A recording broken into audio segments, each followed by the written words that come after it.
The latest on Charlottesville, the latest on Antifa, the latest on the alt-right, and people tearing down Confederate memorials for no apparent reason. I'm Ben Shapiro. This is The Ben Shapiro Show.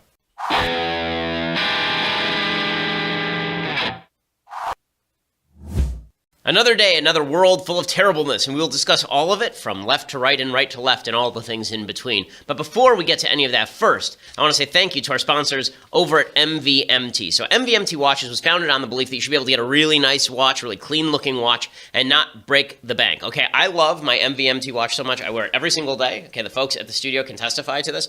It is a fantastic watch. It is really, really nice. And my wife actually needed a watch the other day, and so I picked up another watch from MVMT for her rose gold beautiful watch. She's been getting compliments on it all week. Not only that, but these are more expensive than the things that you get at the store. A watch like this would normally cost a couple $100. It costs like $100 over at MVMT. All of these watches are quality. They keep good time, which is obviously the first necessity. They are minimalist. They're well designed. They don't break. They're really, really nice. Movement watches start at just $95 at a department store. Sometimes you're looking at $400 to $500 for their upper end watches. Movement figured out that by selling online, they could cut out the middleman and lower the price, and it is really nice stuff. Over 1 million watches sold in over 160 countries. Right now, if you go to mvmt.com/Shapiro, mvmt.com/Shapiro, you get 15% off today with free shipping and free returns if you don't like it. mvmt.com/Shapiro. As I say, I wear this watch everywhere. You can see the testimony of me on Capitol Hill. I'm wearing my MVMT watch because I like this watch so much, and you should have one too. mvmt.com/Shapiro. Get 15% off. Again, use that /Shapiro so they know that we sent you as well. Okay, so I just want to remind everyone of how terrible what happened in Charlottesville over the weekend was. There was some new footage that came out yesterday that we weren't able to show on the show because it came out later. Here's drone footage of what happened in Charlottesville when this 20-year-old piece of crap decided to drive his car into a crowd of anti-neo-Nazi, anti-neo-Confederate, anti-alt-right protesters. You can see it from the south. Right, you can see this red car being pushed into the crowd, and people being killed. One person died from this, and another 19 were injured. Pretty frightening and horrifying. And then, of course, the car reversed itself and drove off in the other direction. Just horrifying stuff. Okay, so with that in the background, we're going to get to a lot today. I want to talk about President Trump's new response. Yesterday, he finally came out and gave a speech that he should have given on Saturday, and then his activities afterward, which were not helpful to him. We're going to talk about the left, which has lost its mind. So the left always was going to turn this into a referendum on the entire right. It doesn't matter that people like me have been the lead antagonists of the alt-right for well over a year. They were always going to turn this into some sort of club that they could wield against the entire right and against the Trump administration in particular, claiming that everyone in the Trump administration must be smeared with this broad brush of alt-rightism and racism and bigotry. And that is really nasty, and actually it's exacerbating the problems. What you're seeing is two sides, as I spoke about yesterday, Antifa on the one side and the alt-right on the other side, and the mainstream left focus on the alt-right and willingness to adhere to Antifa, and the mainstream right's willingness to ignore the alt-right and their willingness to go after Antifa alone means that both the alt-right and Antifa will grow. Okay, we're now in a self-perpetuating cycle where Antifa says we have to stop the fascists, and then they act violently, and the right says, well, we're going to side with anybody who acts violently the way these Antifa people are. The alt-right must not be that bad, which of course leads the left to say, well, Antifa must not be that bad because the alt-right represents a broad swath of the right, and therefore we have to fight them tooth and nail because Hitler's around the corner. And they just keep re-enshrining the importance of one another. And you can see it from the left. So the left's activities in the aftermath of Charlottesville have been absolutely egregious.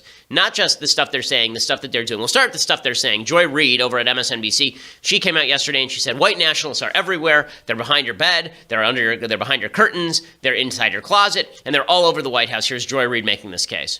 What is the alt-right? It's a dressed-up term for white nationalism. They call themselves white identitarianism. They say that the tribalism that's sort of inherent in the human spirit ought to be also applied to white people. That is who is in his government. Sebastian Gorka, who wore the medal of Vitesse Rend, a Nazi organization, being paid by the taxpayer in the government of Donald Trump. The former Publius Decius blogger, Michael Anton, in the government. He is surrounded by these people. It isn't both sides. He's in the White House. They're in the White House with him. Okay, so the two people that you mentioned are particularly bad examples. Sebastian Gorka is not anti-Semitic. The stories about him hanging out with the far right in Hungary, there's some truth to him hanging out with the far right in Hungary, but there's no evidence of his anti-Semitism per se, and the attempts to link the medal that he's been wearing around to Nazism are really overblown. There was a whole article in that debunked the article in the forward. I think it was from The Atlantic that debunked a lot of this stuff.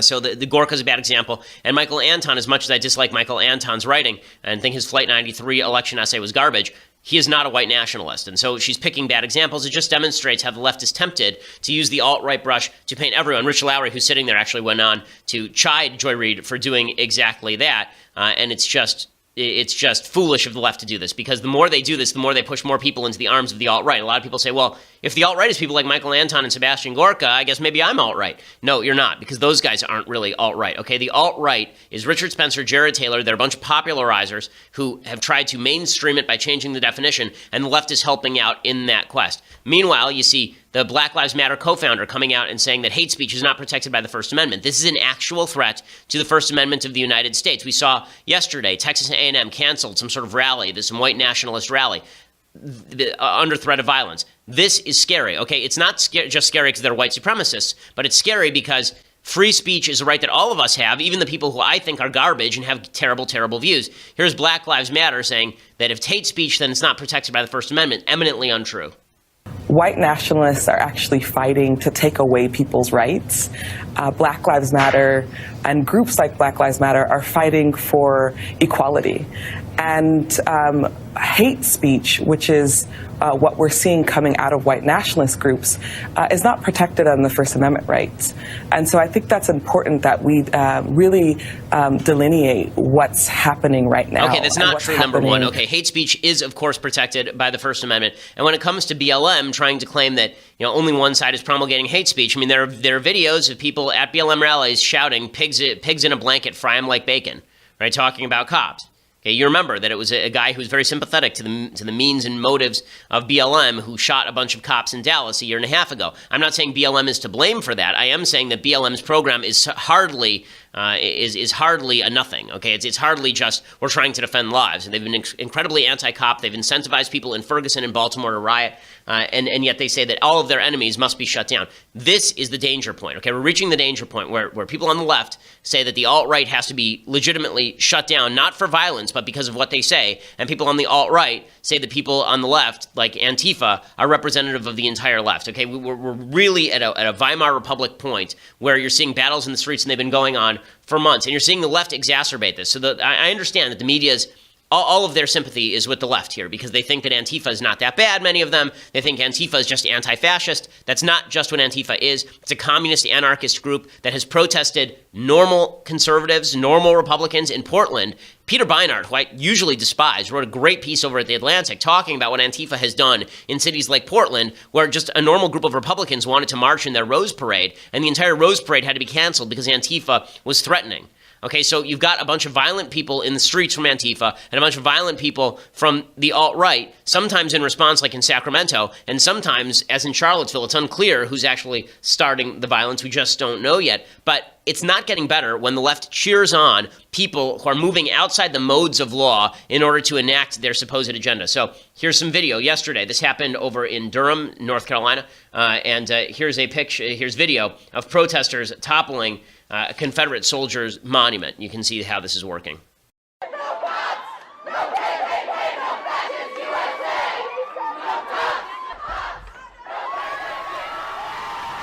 Because they're toppling the monument, destroying the monument, and then cheering like they've done something grand and glorious, and then kicking the statue because, Ma, I broke my toe fighting racism. The statue was dedicated in 1924. Authorities greased the statue with cooking spray to help make it harder to climb. Then they stood around while this happened. I mean, where are the cops for all of this?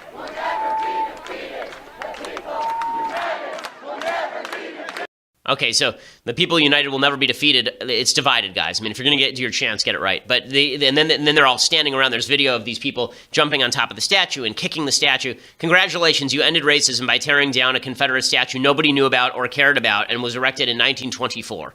I'm sure that you didn't embolden the alt-right in any way by doing this sort of thing, by vandalizing property. Again, there's a case to be made, and I've said this before. I certainly see the case for taking Confederate monuments and moving them into museums, moving them off of public property. I see the case for that. I don't see the case for destroying it. This looks like, it's not like ISIS because these people aren't ISIS, but there's an attempt in the human soul to rip away history that you don't like, supposedly because you're going to fix the future. But that's not the case. I mean, honestly, I live as a Jew. I live in a world where Auschwitz still exists in Germany. I want that to exist in Germany. I want people to visit it. I want people to know that the threat of Auschwitz is still a thing and that people should be aware of that. I think I fully understand why a lot of black folks and a lot of white folks would like to see Confederate monuments taken away because it's a reminder of an era when slavery was fought and defended. At the same time, you have to acknowledge that a lot of the people who had great-grandfathers who fought for the Confederacy were not fighting for slavery. There were a lot of Confederates who were fighting because they thought that the North was encroaching on Southern states' rights. Okay, I understand that this is what I'm saying is historically accurate, but may not be popular. The fact is that the Civil War was over slavery, but it was also over states' rights. It was over both of those things, and to pretend that it was only over one of those things is to neglect the actual history of the situation, because the fact is that even when the North went into the Civil War, it wasn't meaning to abolish slavery. The Emancipation Proclamation only happens a couple of years into the Civil War. It was over slavery, but it was over more than that. That does not justify the Confederacy, of course. Thank God the Confederacy lost. That is a wonderful thing the Confederacy lost. The rebels should have lost. The people who fought to divide the country so that they could preserve slavery were doing something evil. Okay, but to pretend that people who have Confederate ancestors, when they see a Confederate monument, are immediately think of enslaving black people is just not true, and it's not accurate, at least for the vast majority of them. Tearing down statues like this, again, we have a rule of law in this country. You want to do this? Vote for people who are going to remove the memorial. Vote for people who are going to remove the memorial. Don't just destroy things. But I think what we're seeing here, is actually part of the same movement that wants to chip Woodrow Wilson's name off buildings at Princeton and wants to tear down statues of Thomas Jefferson. And that's a very dangerous ideology. And then beyond that, the violence that you're seeing here, the vandalism that you're seeing, where are the cops? Tearing down monuments and breaking the law to do so. We have a democracy. We have a republic. And the mayors of Lexington and Baltimore, they're removing Confederate monuments. They're elected officials. They can do that. This idea that you're going to go around tearing down monuments and that this is somehow similar to tearing down monuments of Saddam Hussein in the aftermath of Saddam Hussein's fall is just inane. It's just inane. And all it's doing is it's emboldening the alt-right, which is going to a lot of people and saying, look at these vandals, these people who have no respect for America's history because, yes, the Confederacy was a dark part, but a part of America's history, and to pretend that it wasn't is historically ignorant. You're emboldening people on the alt-right. This sort of behavior is not purposeful. This sort of behavior is not helpful. You want to protest against the alt-right? By all means do it. You want to protest racism? By all means do it. Tearing down public property is not the way to do this. All you're doing is driving people against you. And it's driving, again, this cycle of nastiness. These examples go on and on. Yesterday, over in New York, there were a bunch of protesters protesting at Trump Tower because they didn't like Trump's statement over Charlottesville. Fine, fair. But then there was this video of this woman screaming at the cops for no apparent reason. Those Nazis said that we're doing what we were told. Doesn't that hurt you guys? Have a fucking backbone. Please, thank you. Please, thank you. You roll your eyes because you're fucking weak. Because you know you're wrong. Because you think you're a man and you can roll your eyes at a fucking young woman. Roll your eyes. Your suit doesn't protect you. And just what a delightful person. So screaming at people who are trying to protect the president of the United States at Trump Tower and saying that they are the bad guys. Again, none of this is helpful to the anti-racist cause. None of this is helpful to the coming together of Americans. None of it is helpful. And the left is getting worse, okay? Because I think that now the left is celebrating the punching of Nazis. Look at the coverage of Charlottesville. I pointed out yesterday, I opened with all of the video from Charlottesville, and I pointed out there were a lot of violent people on the left there. Cheryl Gay Stolberg, who was there from the New York Times, said as much.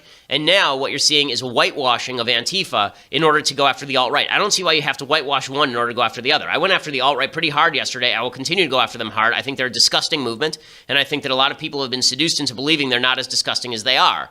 But that does not excuse violence. It does not excuse vandalism. It does not excuse abusing police officers. None of this is worthwhile. None of this is worthwhile. Unfortunately, it's all getting worse. I want to talk about President Trump's response to all of this. But before I do, I first want to say thank you to our sponsor over at USCCA. So you would do anything to protect your family and keep them safe, of course, and so would a guy named Gary Gross. He was just in his house, and two intruders broke into his Cincinnati home. This is last week. According to ABC News, his wife and infant son were sleeping in a back room. Gary grabbed a hammer and confronted the strange men.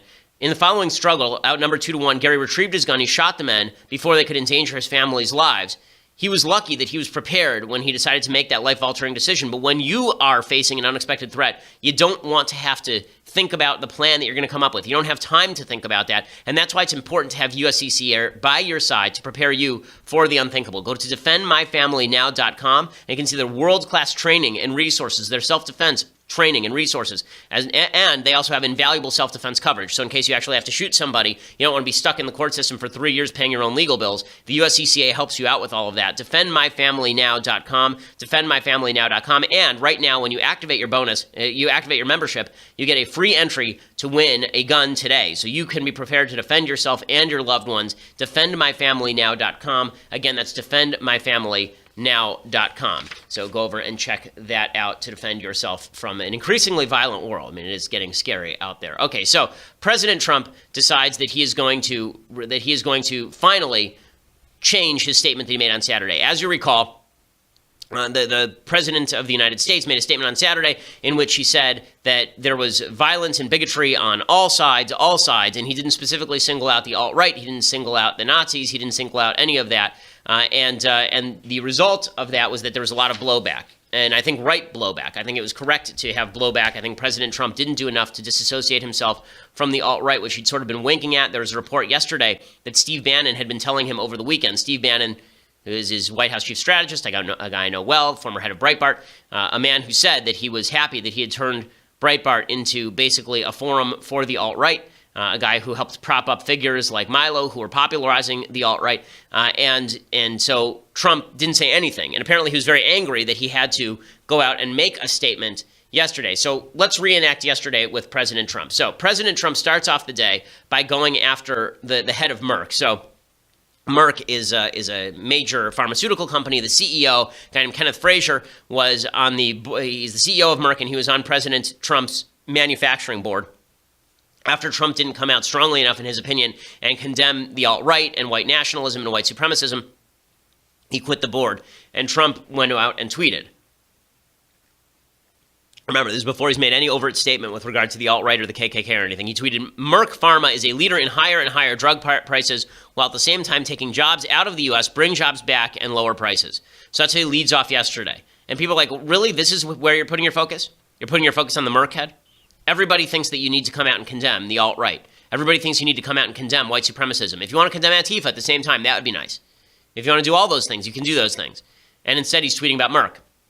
So finally, yesterday afternoon, right about the time that we were finishing filming the show, Trump gave a statement, and here was Trump's statement about racism and finally condemning the alt-right or groups associated with the alt-right by name. Racism is evil, and those who cause violence in its name are criminals and thugs, including the KKK, neo-Nazis, white supremacists, and other hate groups that are repugnant to everything we hold dear as Americans. We are a nation founded on the truth that all of us are created equal. We are equal in the eyes of our Creator. We are equal under the law, and we are equal under our Constitution. Those who spread violence in the name of bigotry strike at the very core of America. 2 days ago, a young American woman, Heather Heyer, was tragically killed. Her death fills us with grief, and we send her family our thoughts, our prayers, and our love. Okay, good. Good for Trump for saying this, right? This is what everybody wanted him to say. He should have said it 48 hours earlier. The long delay gave a lot of credence to a lot of the groups that were claiming that Trump was on their side. You remember I read yesterday the Nazi outlet, the Daily Stormer, coming out and praising Trump for not going too hard on the white nationalists. Yesterday, he blasts them. And then what's interesting is that, okay, what's the fallout? So that 48-hour gap creates a series of alt-right people who go out and say, well, Trump is really sort of defending us, isn't he? You know, his silence means something to us. And a bunch of people on the left saying his silence means something, obviously, to the alt-right. And then Trump says this, and, you know, he condemns them. And the alt-right's response is, well, he didn't really mean it, right? Like, now he really didn't mean it because he's coming out, he's doing this after pressure. So according to Olivia Nuzzi, who is a reporter, I believe, for Politico, she says, Richard Spencer doesn't think President Trump condemned his movement today. He called it kumbaya nonsense and said Trump didn't mean it. Okay, so who cares about that, right? Maybe Richard Spencer is just wrong. Trump does mean it, and it's great that Trump did it, and good. Okay, but then 5 minutes after the speech, you know, a few minutes after the speech, Trump goes right back on Twitter. And is he going after the alt-right on Twitter? Is he retweeting his own speech about racism? No, he's going back after the Merck guy. He decides that it is important, that he must go after the Merck guy again. So he tweets again about the Merck guy, you know, going after him because he said he's a bad guy. Then he goes on Twitter after that, and he decides that it is necessary to tweet about the media. So here's what he tweeted. He tweeted, quote, made additional remarks on Charlottesville and realized once again that the fake news media will never be satisfied. Truly bad people. Okay, this is just not smart. It's not smart and it's not moral. Okay, the reason that you should make that additional statement on Charlottesville is because the first one was insufficient. It was morally insufficient. You have to condemn the bad guys. What Trump sounds like he's saying here, okay, if I were just to read this as a layman, what it sounds like he's saying is that the reason that he made the remarks in the first place is because the fake news media were pushing him to do so, and then they wouldn't accept him saying what he was saying. In other words, he was fine with not saying anything additional. This, of course, lends a lot of credence to the stuff that Spencer was saying, that really the only reason that Trump was doing this is because he was pressured, but deep down in the cockles of his heart, he really didn't want to condemn the alt-right. He really didn't want to condemn the white supremacists. You know, Mr. Trump, President Trump, I don't think that you're a racist. I don't think you're a white supremacist. I don't think you're an alt-righter. Please stop making moves that are even open to question. Okay, this is so obvious and this is so easy. And when you blame the fake news media for being mean to you because you made a bad statement on Saturday, by the way, the reports are that there was a second statement that he had in front of him on Saturday that was exactly the same as the statement he made yesterday, and he went off cuff because he didn't actually want to discuss the white supremacy on Saturday. Right? There was that report that came out yesterday. Okay, it's not good stuff. The president of the United States agenda is determined by the president actually being strong enough of will, being strong enough morally to stand up against bad people. And the idea that he is going to sort of bend over backwards to appease this alt-right movement is really gross. I mean, it's such a problem. This another example, right? Last night, the president decides that it is important to tweet a couple of things, and he tweets. He tweets. This is this morning. He retweeted at 4:40 a.m.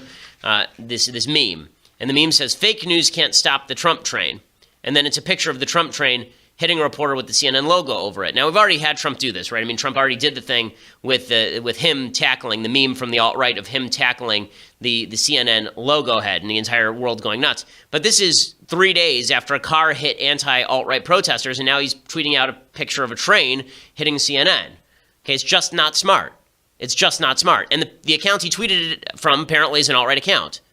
Okay, last night, he tweets out an account. I guess the guy's name is Jack Posobiec. You'll remember him from such hits as storming the stage at the Julius Caesar production in Central Park. He's an alt-right friendly figure. And Jack Posobiec was also a Pizzagate promulgator. And he tweeted something out about how there were 35 people who were shot in Chicago over the weekend. Why is no one paying attention to that? And Trump retweeted it. Now, if Trump wants to say, listen, there's killings all over the country, there are a lot of things that we need to do to stop them, that's one thing. But retweeting people who are sort of part of the alt-right and alt-right friendly base, it does not help his case that he's trying to separate off from this group. And he should be separating off from this group, okay? It's an immoral group. It's an immoral group. And it's not that everyone who likes memes, everyone who tweets memes is a member of the alt-right. I discussed this yesterday. But the alt-right has effectively used the internet to seize the high ground of sort of meme territory and then use it as a way to spread the word. So I have a brief story about this that I think is worth telling. So I was speaking at a California college, this was last year, and this California college was, a lot of the conservatives had decided to ask me there, and we go to dinner afterward, which is one of the things that I tend to do with the college Republican groups that I get invited by. So we were sitting there having a good time, we're talking, and one of the guys pipes up and says that he's a fan of Milo, and I said, that's great, whatever, that's fine, and he is, at the end of the dinner, he waits till the end of the dinner, and everybody is filing out the door. And this fellow turns to me, and he says, and he kind of winks at me quietly. He's wearing a MAGA hat, and he winks at me quietly, and he says, "Another Shoah." Okay, for people who don't know what that means, another Shoah is one of these alt-right anti-Semitic memes suggesting that all Jews do is talk about the Holocaust all day long, right? That everything is another Shoah. Shoah is a word for Holocaust, and they don't say another, they say anuddah, right? A-N-U-D-D-A-H, right? Another Shoah, because you're stupid, because you keep talking about the Holocaust, you terrible Jews. And the guy looked at me and said this, and he obviously meant it as like a wink, wink, nod, nod joke. And I just thought to myself, why would you think that that's okay? Like, I'm not going to like ruin your life over it. I don't think your life ought to be ruined over it, but why would you think that that's okay? Because the joke is not, mocking anti-Semitism. The joke is actually anti-Semitic, right? The joke itself is actually anti-Semitic. Like, I'm on Steven Crowder's show a lot, and Steven's a great guy, and Steven makes a lot of jokes about Jews, right? He'll talk about how he doesn't like the fact that we have this beautiful tumbler because he has his own mug club. And so he'll make a joke about how our tumbler stinks, but we filled it with Jew gold, right? The whole point of him doing that is not because he's actually anti-Semitic. The point is he's mocking himself for pretending to be anti-Semitic. That's the whole point of the joke. The whole point of the joke is that anti-Semitism is stupid. That's the entire point of the joke. That's why when Steven does it, it's not offensive. The point of the Another Shoah memes is not that anti-Semitism is stupid. It's not self-parody. Right? It's that the Jews actually, there's something nefarious about the Jews. It is an anti-Semitic joke. This stuff is being passed around by people who don't know better. I don't think the kid was an anti-Semite. I think the kid was a perfectly nice kid. I think the kid was being dragged into this meme underculture where being frivolous and trolly is seen as a positive good, because anything that pisses off SJWs, anything where people are triggered, means it's a good thing. And so this idea that if you trigger people, that's a good thing. People sided with Trump because they felt like he triggered people. Ticking off the left is more important than being decent or being right. And that's really a negative thing. This is how people get sucked into the maw of the alt-right. Not because they start off as white supremacists, but because they believe that anything that trolls the left must inherently be decent or good. It's a dangerous, dangerous thing. Okay, and again, not everybody who loves memes is a member of the alt-right. The vast majority of people who like memes are not members of the alt-right. But this is how the alt-right recruits. This is how the alt-right seduces. They say they say we're just being dissident and trolly, and we're tweeting out anti-Semitic and racist memes, and it's because the left can't take a joke that they don't like your stuff. Not because they don't like racism or anti-Semitism, but because they can't take a joke. Okay? That is not positive in any way, and the right needs to excise that. And President Trump, please, for the love of God, stop associating with people from the alt-right and retweeting them. I understand you think they're a solid part of your base. I understand maybe Steve Bannon has told you that they're a part of your base you can't afford to alienate. You're the president of the United States, for God's sake. You represent the entire country. Be a man and reject these groups. Stop retweeting them. Stop reaching out to them. These are not people you want to be associated with. These are not people who are winning the meme war for you. Okay, you didn't win the election because of the meme war. I understand the alt-right likes to say that you won because of the meme war. Memes are funny. Memes are wonderful. You didn't win because of the meme war. You won because Hillary Clinton was the worst candidate in the history of mankind. Okay, and I want to get to the media and how they've reacted to all of this, and what I thought was an egregious segment on CNN yesterday. Plus, we have things I like, things I hate, and deconstructing the culture. But before we get to any of that, first I want to say thank you to our sponsors over at My Patriot Supply. So right now, obviously, things feel very chaotic. North Korea continues to be a global threat. Russia continues to be a global threat. Al-Qaeda and ISIS continue to be threats. And beyond that, you have natural disasters. This is why you need My Patriot Supply. You need survival food supply for $99. It includes 102 servings of breakfast, lunches, and dinners for less than $1 per serving. Listen, even the government says that you ought to have on hand some food that you can make sure that you have in case of an emergency, because the government can't always get to you, and you shouldn't rely on them, and the grocery stores aren't always restocked. That's why you need survival food supply for $99, 102 servings of breakfast, lunches, and dinners. Order now, 888-803-1413.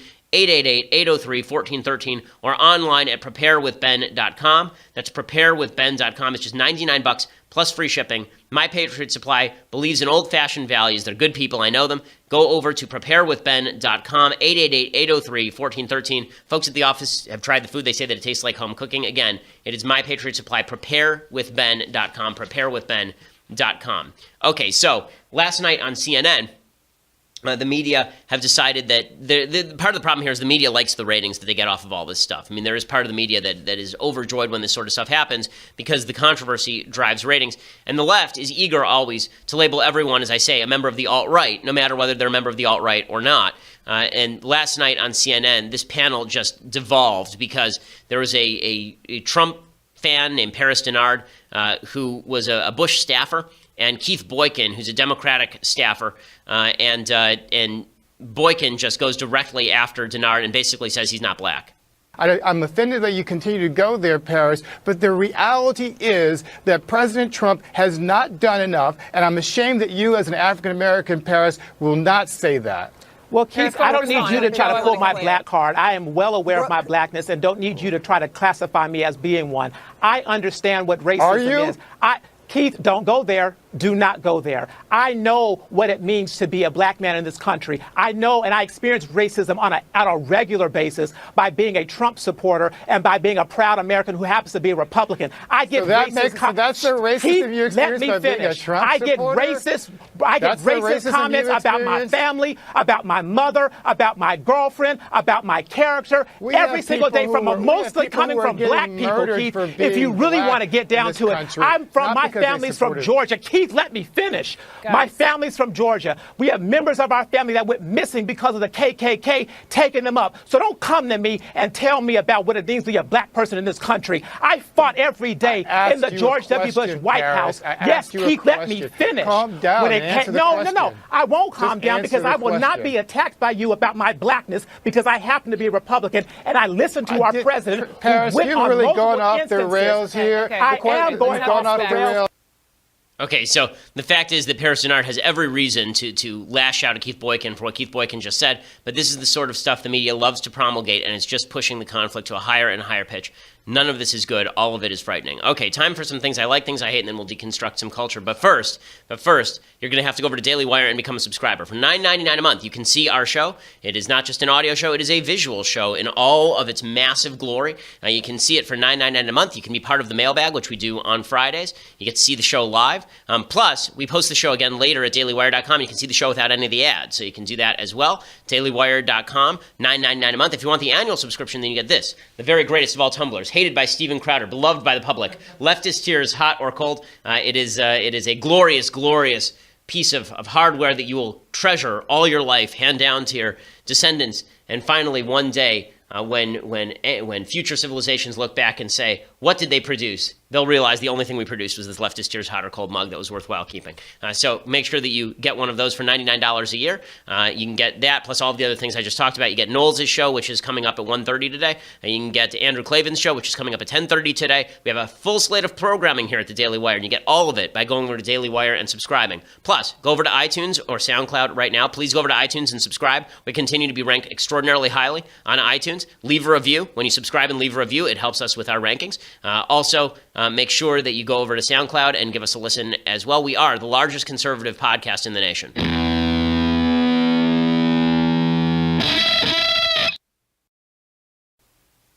Okay, so for things I like today, I want to do an oldie but a goodie because it's I think almost indicative of where we've gone as a country.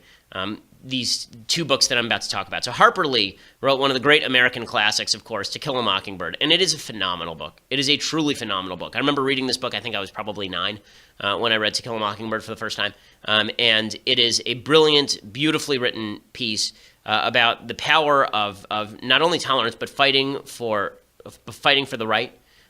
It's just terrific. The movie itself is also very good. You'll spot a very young Robert Duvall as Boo Radley, actually, in the movie. He's in it for 5 seconds. But To Kill a Mockingbird by Harper Lee, just a grand, grand book. The whole book is really an ode to Scout is the main character. Her father, Atticus Finch, and Atticus Finch, of course, one of the great American literary heroes, is a lawyer who defends an innocent black man accused of a crime. And it's all about what it takes what heroism requires. And sometimes it's quiet, and sometimes it just requires standing up for the right things. But what I was going to say is that it demonstrates where we've gone as a country. That in the last couple of years, in an attempt to make some profit, there was another version of this book that Harper Lee wrote that was never published. It was originally written in the mid-1950s, and it was the first novel that Harper submitted to publishers and was rejected. It was called Go Set a Watchman.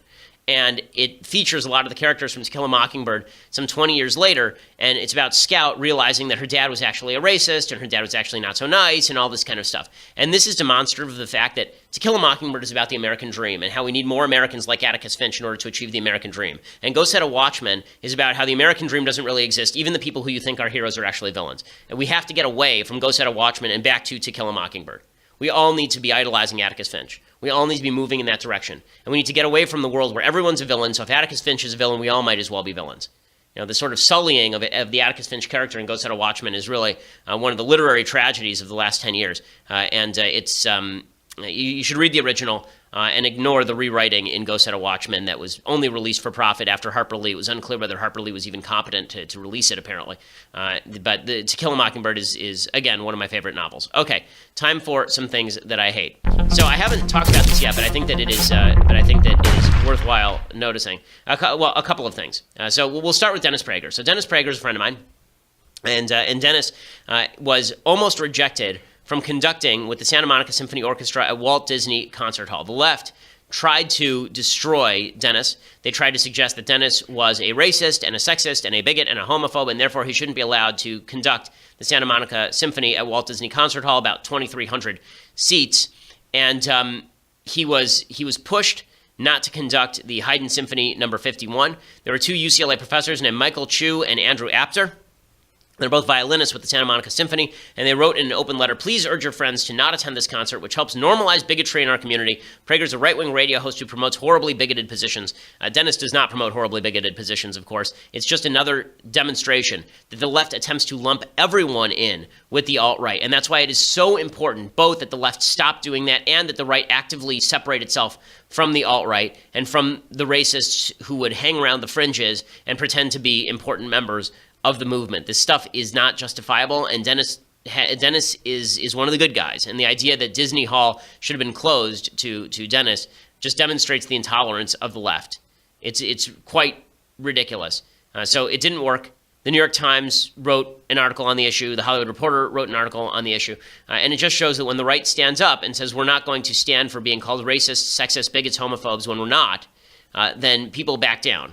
But in order for that to work, you actually have to not associate with racist, sexist, bigots, and homophobes, which, of course, the vast majority of people who are conservative don't. The alt-right is not a conservative movement. It's an anti-conservative movement, and pretending that they're just a trolley version of the conservatives is really not true. It's bad definitionally. Other things that I hate. So the Washington Post tried to hit the Trump campaign yesterday, and it's just amazing the way that the Washington Post tries to get away with hitting Trump even when it's unjustified. So the Washington Post had an article titled "Trump Campaign Emails Show Aides Repeated Efforts to Set Up Russia's Meetings." Okay, from that headline, you would gather that someone in the Trump campaign was actively attempting to set up meetings with the Russians with the oversight of the Trump campaign. But the article itself says, in paragraph 3, the proposal sent a ripple of concern through campaign headquarters in Trump Tower. Campaign co-chairman Sam Clovis wrote that he thought NATO allies should be consulted before any plans were made. Another Trump advisor cited legal concerns, including a possible violation of U.S. sanctions.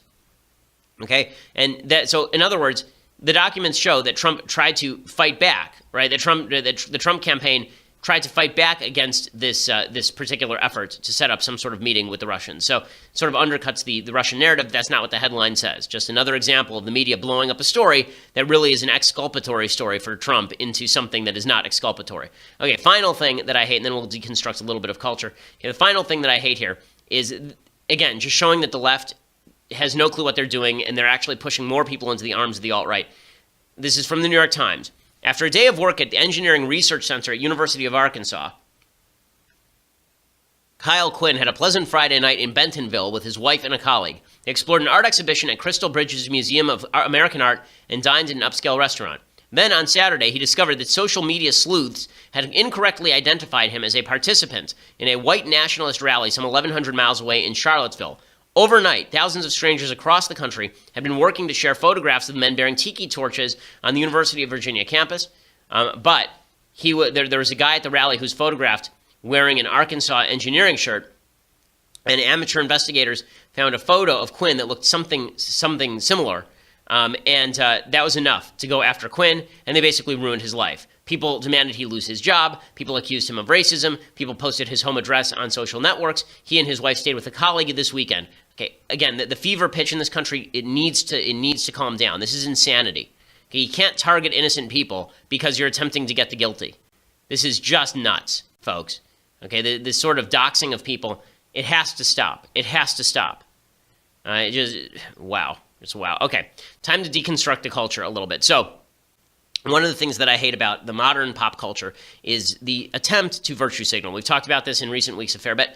The cultural figures who feel the need to virtue signal on politics because they think that it's going to make them more pop culturally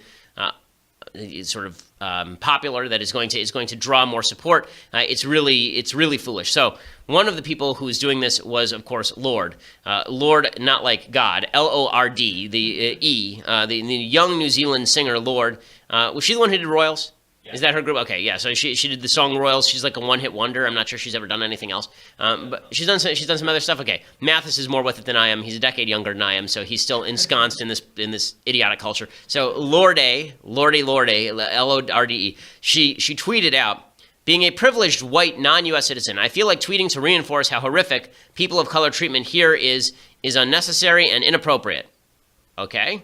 And then she says, I just want to say I'm so sorry. All white people are responsible for this system's thrive and fall. We have to do better. I'm sorry. Who is we? I didn't do any of these things. And I think all the people who did these things are despicable. And I've spent my career fighting these people. So who is we? Like, you wonder why there's an identity politics of the right? Maybe that is because there's an anti-white identity politics. You know, the white identity politics, a lot of that, the growth of that, is a direct response to the identity politics of the left, which suggests that the color of your skin makes you responsible for the sins of other white people. I am not responsible for a sin committed by a white person just because I'm white. You are not responsible for the sin of a black person just because you are black. This insanity that suggests that race confers guilt or innocence upon you, that ethnicity confers guilt or innocence upon you, it's just that. It's insanity. And the virtue signaling by pop cultural figures who are attempting to make it clear to their audience just how woke they are. The Katy Perry looking like she came back from college as a lesbian dance theory major and sitting with DeRay McKesson cross-legged on a couch talking about her cultural responsibility.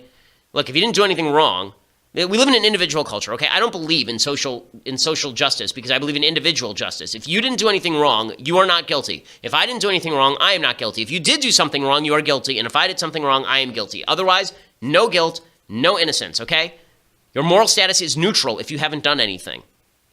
Okay, you do have a duty to come out and condemn racism when you see it as a moral human being, but that does not make you complicit in racism if you do the right thing. Doing the right thing is you doing the right thing. I mean, I don't know why is it that we have to do like third grade morality for people again? This is insane. Okay, other things that I hate in the culture. So I've been lamenting the politicization of sports for several years now, particularly over at ESPN. One of the shows that I used to enjoy watching a lot more on ESPN was Pardon the Interruption with Tony Kornheiser and Michael Wilbon. They're both really clever guys. They know a lot about sports. I used to be a big fan of the show, but now it seems like it's just two lefties going back at each other on every topic under the sun, and that's really boring. It's really boring. ESPN has made a huge mistake by attempting to excise everyone who has a differing point of view. People like Kurt Schilling, people like Mike Ditka, people like Chris Broussard, all these people have been marginalized or thrown out because they have conservative points of view. And so you end up with stuff like this on ESPN. Again, sports fans tend to be overwhelmingly conservative, actually. The majority of sports fans, particularly NFL fans, for example, are conservative. Most NFL fans, by the polls, the ones I've seen, say that they're conservative. But nonetheless, you have situations like ESPN's Tony Kornheiser saying that we should just stop playing the national anthem at sporting events altogether. I say this a lot, and I worry that maybe I say it so much that people pay no attention anymore. This is a constitutional right. This is a guaranteed thing. If you don't want to stand for the anthem, you don't have to. A lot of times I say it in half jest, but I'm getting to the point where it's not even half jest anymore. I don't even know why they play the anthem. I mean, they play the Beach Boys. I like the Beach Boys. I would, me personally, and I think you too, I would stand for the anthem. Yeah, but if you don't, it is like not troublesome to me if you don't do this. Okay, so it should be troublesome when people don't stand for a common anthem, because the one thing that you should hope is that the anthem comes to embody what you want it to embody. Okay, suggesting that America is thoroughgoing racist is nonsense. Of course, Kaepernick and everybody else who's kneeling for the anthem has the right to kneel for the anthem. It's America. You get to do what you want. But The idea that we should stop playing the anthem at all so as not to offend the delicate sensibilities of people who don't like the flag. What a bunch of horse manure. Really silly stuff. Okay, the other politicized topic of the week, it's all been Kaepernick all the time over at ESPN. I mean, it's amazing how many people seem to care deeply about a second-string quarterback who absolutely blows at his job for the last 2 years. But Stephen A. Smith says that Charlottesville should get Kaepernick a job. It's amazing how the outcome is always Kaepernick should have a job. You know, it's like car crash in Louisiana, Kaepernick should get a job. Storm clouds roll over Texas, Kaepernick should get a job. Doesn't matter what A is, B is always Kaepernick should get a job. Here's Stephen A. Smith saying Charlottesville should be the reason Kaepernick gets a job or something for no reason, whatever. Now, in light of what occurred this weekend in Charlottesville, Stephen A., will this change opinions on Colin? Well, first of all, it should. I think to some degree it has. And I want to state for the record that it damn sure had better change the opinions of owners within the National Football League. Quick, fast, and in a hurry. Not just quick, not just fast, but quick, fast, and in a hurry. Also, expediently, speedily, as fast as their little legs could carry them. Like, okay, why? What does Charlottesville have to do with Colin Kaepernick? Was Colin Kaepernick there? Did I miss it? What did Charlottesville? What? Well, to suggest that the NFL owners are like Richard Spencer is just insane. It's just insane. Do you have any evidence of that whatsoever? That Bob Kraft is like Richard Spencer? What absolute nonsense. But again, this sort of politicization drives people to the alt-right, okay? Drives people to the extremes. Whenever you have politicization of what are common topics, it drives people insane and it drives them to the extremes of politics. It's a bad thing. We should have social fabric where we can come together. The national anthem seems like one place we should be able to come together. Watching football games seems like another place we should come together. If even these last tiny and almost insignificant vestiges of commonality are ripped away from us, it's pretty clear that we are going to be irrevocably torn in the near future. Okay, we'll be back here tomorrow with more updates on all the latest. I'm Ben Shapiro. This is The Ben Shapiro Show.